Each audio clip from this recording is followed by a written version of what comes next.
Good morning. I'm Laura Bonfiglio, a master's student at Radford University studying corporate and professional communication. Joining me today is Mr. Kelly Garner, a faculty member at Point Option School in Newport News, Virginia. Mr. Garner teaches social sciences and outdoor education and is going to talk about a new program Point Option is implementing within the school called Bring Your Own Device. Mr. Garner, thank you for joining me today, and if you could please start out by giving me a brief overview of the program. Okay. Bring Your Own Device is a program within Newport News Public Schools that we decided to implement to address the fact that students use a variety of digital technologies.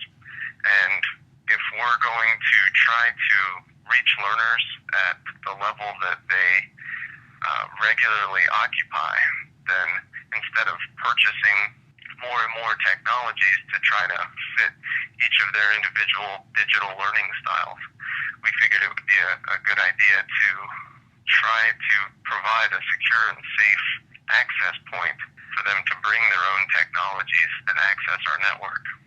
So the main idea is they register their device on our system, and we provide them with safe and secure internet access they can use during school, and they're also allowed to bring their own devices instead of using the school-supplied laptops and other technologies.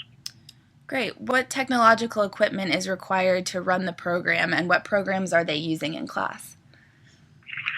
Well, to run the program, we have a separate wireless router system. It's 802.11g or newer Wi-Fi compliant devices is required to get access to the network. And once we locate the MAC address for that device, we put it onto our network, and then basically the students are responsible for logging in. We do also have internet filters that help keep them from getting on school inappropriate websites. Okay, great. And how are you adapting the program to the needs and culture of Point Option specifically to ensure that it's compatible with your education style? Well, at Point Option, we have a lot of students going through a lot of different situations.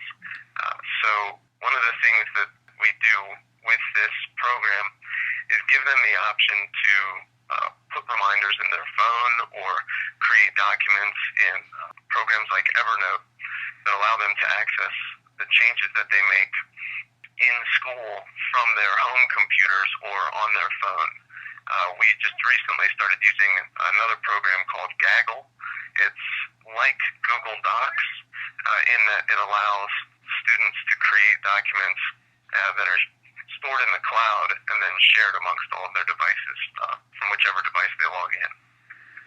So with all of the different work situations or different class schedules or attention spans that our students have, this technology technology and system allows the students to access it when they're ready to learn it.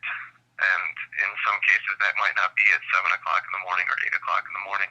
So they have the option to start working on a paper, finish it when they get off work, and have just basically continuous access to it through the cloud. Sounds nice. How are you educating the students and faculty to use the program? Have you found that it's been an easy learning process for them? Well, surprisingly, not all students are interested in this. First of all, some students don't have the technology. They either just have a regular phone or a smartphone that they're just not interested in using in school. So that's been sort of an interesting part of the process, is that it wasn't widely accepted or embraced by every student. But the few that are embracing this are taking advantage of it and really seem to be benefiting from it. So in that regard, it's sort of on an individualized basis. We have technology to provide the students to use during our class activities. It would be unfair to require students to go out and purchase a smartphone, but we do have access to iPads and laptops. So during that process, if the student wants to use their own technology that they're comfortable with, they can take that out and use it to complete the assignment. But in terms of working with them to figure out how to use it, the school system in general wants us to sort of stay back from using their device or messing with their devices just because if we cause a problem, there's the potential liability there.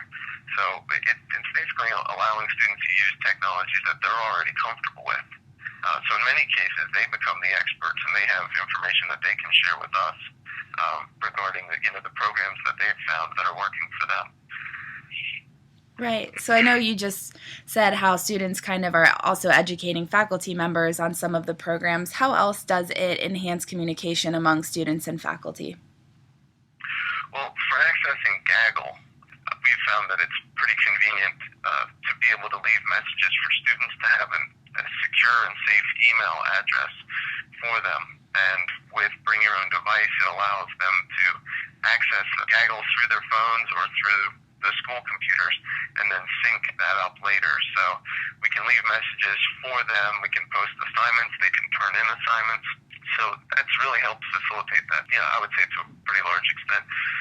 But even better, we have a digital Dropbox system.